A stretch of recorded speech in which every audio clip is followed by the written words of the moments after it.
legal stuff. I'm Jay Horton. I make movies that make money. This is how. So, how do I handle the legal stuff on my movies? Very honestly, I really didn't initially want to do this video as I'm not a lawyer or a legal expert. And it'd be pretty upsetting to me if someone were to follow my advice here and get themselves into a jam. But I have been around the block more than a few times and have been dealing with the legalities of filmmaking for over a decade. So I think I can safely share a few pointers for dealing with legal on low or micro-budgeted films. See, I even got the jacket. Number 1, copyright your work. If it's a narrative film, one of the very first things I do is copyright the finished screenplay. And you can do that at www.copyright.gov, G-O-V.gov, not .com, .gov. And when registering a screenplay, you want to do it under the performing arts and not as a motion picture. Once the movie is finished, I'll also copyright the actual finished movie.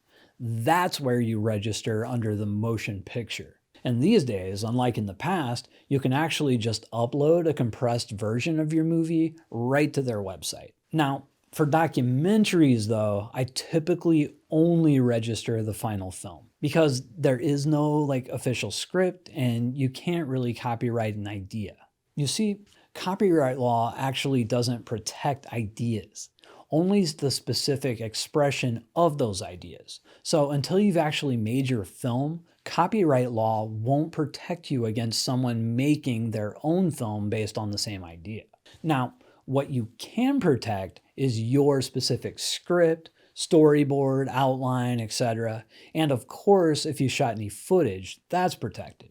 Now, in lieu of an actual finished script, you could type up your idea into an outline and you could copyright that outline. You can't, however, protect the rights to the final work, the one that you had the idea for, until you affix that work in tangible form by writing the script or novel or by creating the film. So for me, when it comes to documentaries, I really just don't want to mess with all of that. So I simply wait till the film is finished and I copyright that.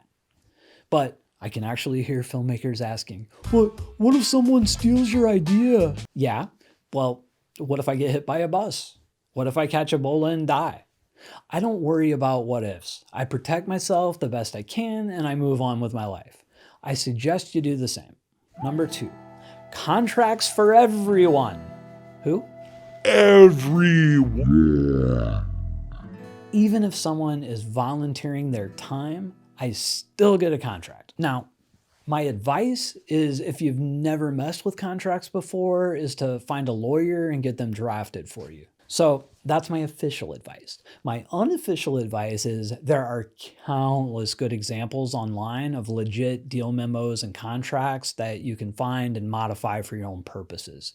Just Google, film contract, producer contract, actor contract, you can find them. But even if you do go that route, I still at least suggest trying to find a lawyer or a more experienced producer to give that contract a once over and make sure that you haven't left anything out. Also, I include location and other releases under this. Basically everything that could make up your film's chain of title. Have contracts for everything.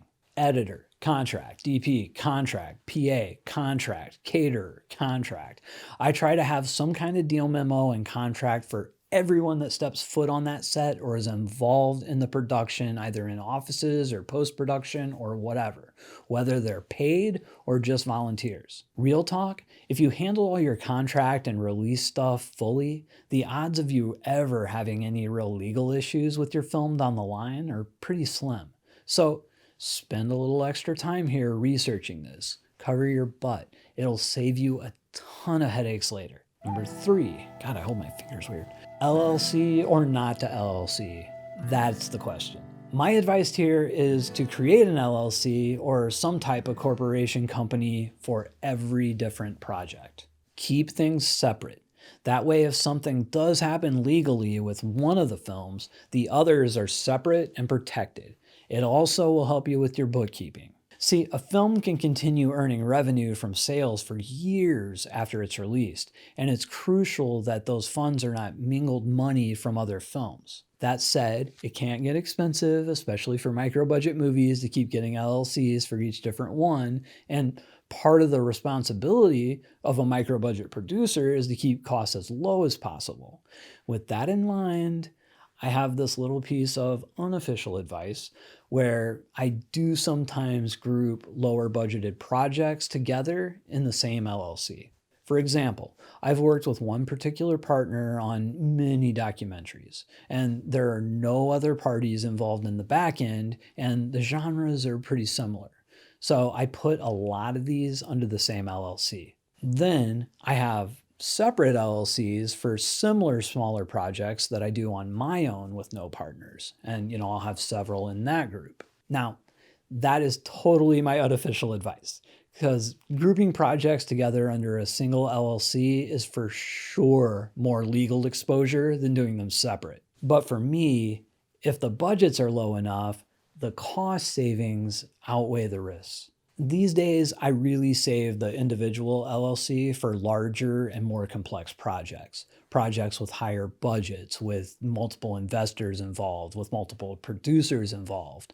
But again, my main advice is this. If you can afford it, have a different LLC for every single feature film you make. Side note, for each LLC, I also open up its own business bank account where all the money goes. Never commingle your personal and business funds. Number 4, insurance. Production insurance for sure. I have a production company policy that I pay for yearly, which covers my productions. If a bigger project comes along, like say over $50,000 in budget, I typically get an individual policy just for that. Other than that, I don't really deal with a lot of other insurance aside from possibly errors and admissions. And I did a whole video on errors and admissions, which you can see here.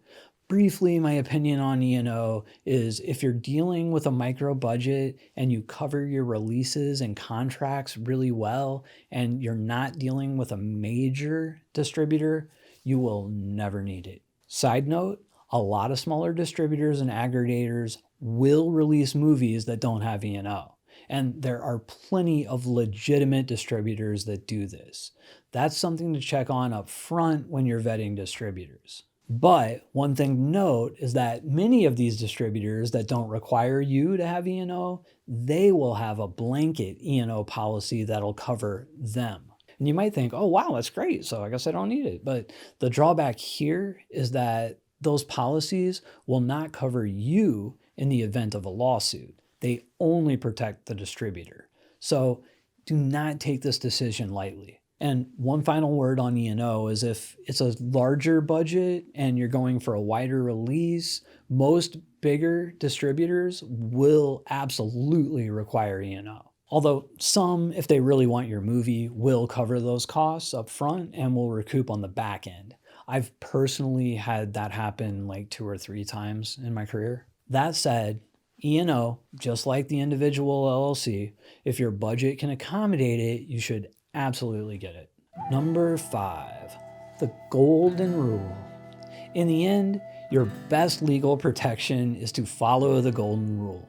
Treat others how you want to be treated. I know, sounds a little Pollyanna, but it's true. If you conduct yourself professionally, if you don't take advantage of people and you deliver on your promises, you have good communication, you will avoid 90% of the potential legal issues that might come your way. Sure, there's always going to be unexpected situations that pop up that you can't predict or control, but if you conduct yourself well, you'll be able to avoid most of them. But whatever you do, keep making movies.